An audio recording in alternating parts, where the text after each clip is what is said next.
What is up, lads and lasses? Back at it again, and today we are going to be talking about the new crew, the PRIMIS 1.5 crew that we saw in the Black Ops 6 Reckoning ending, and we are going to theorize who these guys are. Let's start with what we know.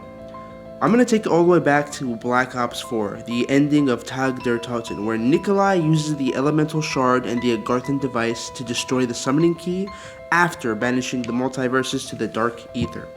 Let me explain what that all means. So, the Ether itself is basically like a fifth element, the fabric of reality itself, like air, water, fire, wind, etc. And so all of the multiverses, including the one that we saw all throughout World at War and Black Ops 4, were built up of this ether, right? It's like a clay, a molding clay. And if we take physical laws to this point, then we know that matter cannot be destroyed nor created. And so since the multiverses are all created through the ether, the multiverses can't be destroyed. Nikolai's main goal was to end this cycle of suffering, of the Great War, the Apothicons, the zombies, so on and so forth. And so because he can't destroy the multiverses, what he did was he banished the multiverses into the Dark Ether. The Dark Ether you can think of as like a shadow. Every creation has its shadow. So it's like two, states of reality, one on top of the other. And the Dark Ether, I'm not really sure what happens within the Dark Ether. At first I thought, since everything is there, then maybe all of the previous, millions of iterations of characters, zombies, everything from all those multiverses that were banished into that realm, maybe they're frozen in time.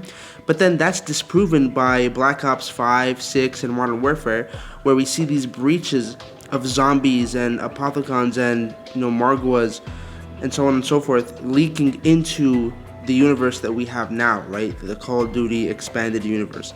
And so we actually see that they're thriving because they mutate and they become much stronger than their previous iterations. And so we could potentially, if we see the transit crew, for example, the transit crew could very likely be in the Dark Ether just surviving, right? Maybe multiple variations of the PRIMIS and Ultimus and transit crews are in there just surviving. Now this brings us back to the question of, okay, if Nikolai and the PRIMIS and Ultimus crews were banishing the multiverses, then what was that location that they were in? Where were they? They were in some kind of forest that you see as the loading screen in Black Ops 3. Well, that's kind of like a transitional realm, almost outside of the realms that are built up or made up of the ether, almost like an afterlife.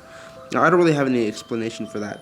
So I'm just going to go back to the point where we mentioned that they banished all those multiverses, and then the reason why they had to kill themselves, the reason why Nikolai decided they had to kill themselves was because they were the only remaining link to 115 and the previous ether storyline. And so they created a whole new universe, right? A new ether, pretty much, that was not corrupt, that had not a single element of the corruption that was brought upon by 115. And the only parts of the old universe they sent were Samantha and Eddie, and theoretically they were cleansed and uncorrupt from the 115 and ether connection corruption. Now, the next thing that we need to think about is, remember during that ending when they kind of collapse all those multiverses, they destroy the Summoning Key. The Summoning Key is a tool used to open and close, portals or holes to different universes and realities. So they destroy that after they banish everything, so that there could be no breaches. Well, in the Black Ops 6 Reckoning ending, we see that same beam and then shroud of universes, right, and multiverses, and then right after that, we just see the new crew teleport, and then they see the new PRIMIS 1.5 crew. Now, what was happening up until this point? That's the question, right? In the past, from World at War to Black Ops 3, it was always the Apothicons leaking the dark ether into the ether using 115, right? If in the 2 or 3 or 4 iterations of our universe our old universe that we've been like watching, they send the 115 asteroid, and then that's how they can create zombies because of the powers that are imbued by it. And then from there, that's the whole point of that was for them to leak as much corruption as they can, because they want to take over, right? The people that were imprisoned, the Apothicons that were imprisoned into the dark ether like eons ago, are trying to get out by kind of catalyzing more and more breaches into the dark ether, and that's why we get the whole story from World at War to Black Ops 4. Then after that, after Nikolai does this whole thing where he closes all the multiverses and opens up the one new universe that shouldn't be corrupt, I think this is either explored in Black Ops Cold War or one of the World War II games, but the first ever like kind of leak into the dark ether was an accidental science experiment. I think they were meant to build like some kind of nuclear program and some, I guess, like particle evaporator or something like that accidentally caused a breach. That was the first known instance. And then sometime in the Cold War, which is Black Ops 5, the results of this experiment were kind of, they tried to expand upon them, and then they caused more breaches, right? And then that's the whole story that we have with this new crew, which honestly I haven't been really paying attention to. The whole story for like 2 games is we see multiple rifts, tiny small leaks, where they have this crew that will go and basically close these breaches, right? Do their best. And then obviously we have the director, Richtofen, and since him and Samantha are familiar with the previous storyline, I guess it would only make sense that they're the ones in charge of the group or the organization that is meant to close the gaps, close the breaches. And so this is the first time, right, where in the whole history of this, I guess, interconnected story, that humans are the one opening the breaches. In the past, it was the Apothicons. But then, yeah, like this ending is pretty big because I guess we don't know what exactly happened, right? Now, this is the part where we theorize. We saw that big beam. We saw that shroud of multiverses. What does that mean? Does that mean all the multiverses were restored?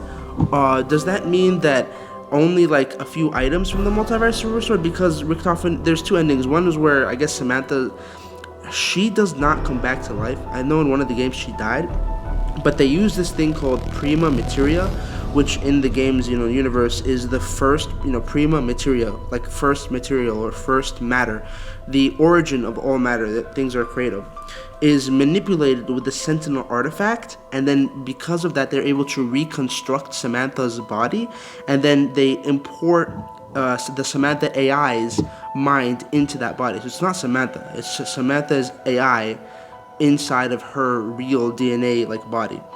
And so maybe they had to open that to use some of I guess its power to create some things, but that doesn't make sense. Why was that? What does it mean that beam happened, the same beam that collapsed the universe? Maybe it brought it back. And so if that's the case, then is it possible that in a split second, in the second that happened, thousands and thousands of years of history unfolded, and thus this is a crew from like a multiverse with a slightly earlier World War II? The reason why I say that is because if you looked at their attire, right, they are like an amalgamation of both the Primis and Ultimus crew. They have features that resemble both Primis and Ultimus. If you look at just Richtofen himself, yeah, he looks like a Richtofen that served in World War II just due to the emblem that is on his cap and just parts of his uniform. But at the same time, I don't know, he doesn't look old enough to have been in World War II. If we're looking at the timeline, like the timeline that we have like a consensus upon, right? World War I Richtofen and PRIMIS crew are like in their, I think, 30s, and then World War II crew, which is Ultimus, are like somewhere in their 40s to 50s, I think. Late 40s, early 50s. And so I feel like they come, or at least this Richthofen has to come from a universe where World War II starts a little earlier, because you can see that the other characters also still have their World War I counterpart uniform parts, but they start to kind of morph into their World War II counterpart physical features. But then if you look at Takeo, Takeo doesn't have any like attire that resembles anything what a World War I or World War II Japanese soldier would wear. He's wearing like some kind of steampunk World War I, but like at the same time ancient like armor type attire. And then Nikolai, he's the one who he resembles his PRIMIS counterpart the closest. He doesn't really look much different except for like a bigger beard and a bigger face, but that's about it. Dempsey looks pretty much like he looks like his Ultimus counterpart the most, but he also does retain some features from PRIMIS, such as his leather jacket. So that's one theory. One theory is that when the multiverses were restored, thousands of years of history unfolded, and then this crew just kind of like picked up on the, I guess, concentration of anomalies happening in that area where the reckoning is occurring in PRIMIS Towers or whatever, and they just kind of arrive, and I guess they're there to try to stop all the corruption from occurring, right? I mean, it could be really interesting.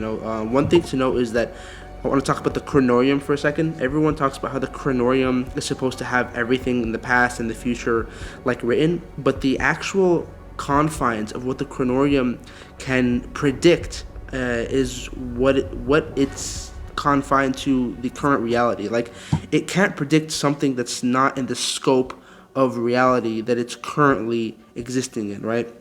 And so I think the Dark Ether and anything outside of the actions of the Ether can't really be predicted. So yeah, I mean, that's probably why these kinds of events that unfolded happened.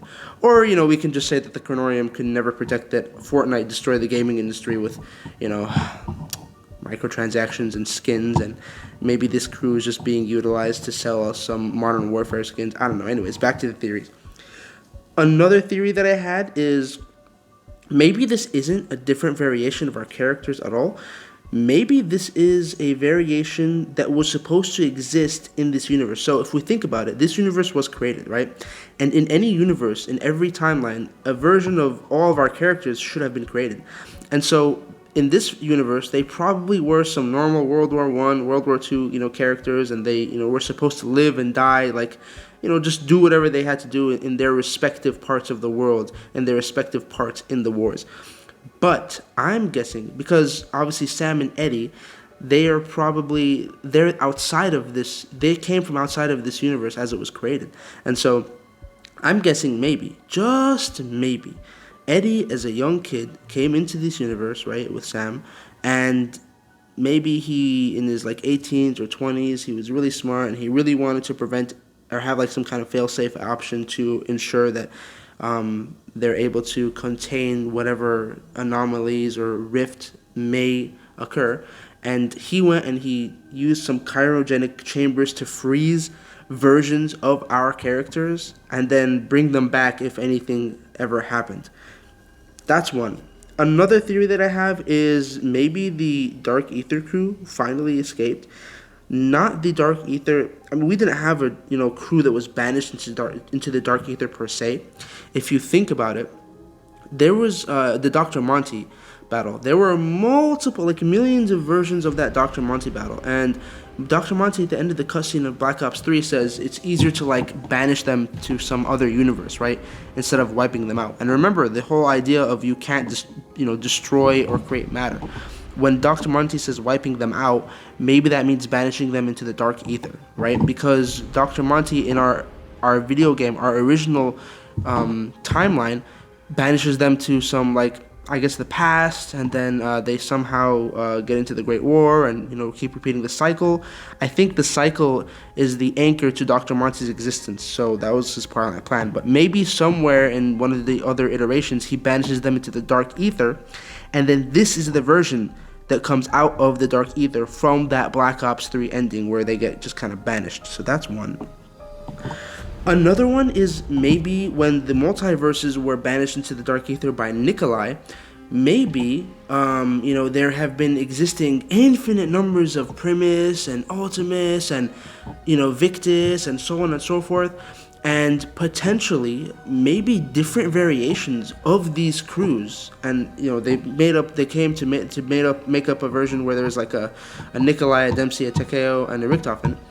They got together and then they finally escaped, right? And they kind of detected these anomalies and these rifts into the Dark Ether that go into the New Ether, and they kind of decided, hey, let's take this opportunity. That would explain a lot. That would even go back and explain, like, freaking, if you look at the Ascension poster, there's like this poster with like a bald Richtofen or just some random bald dude.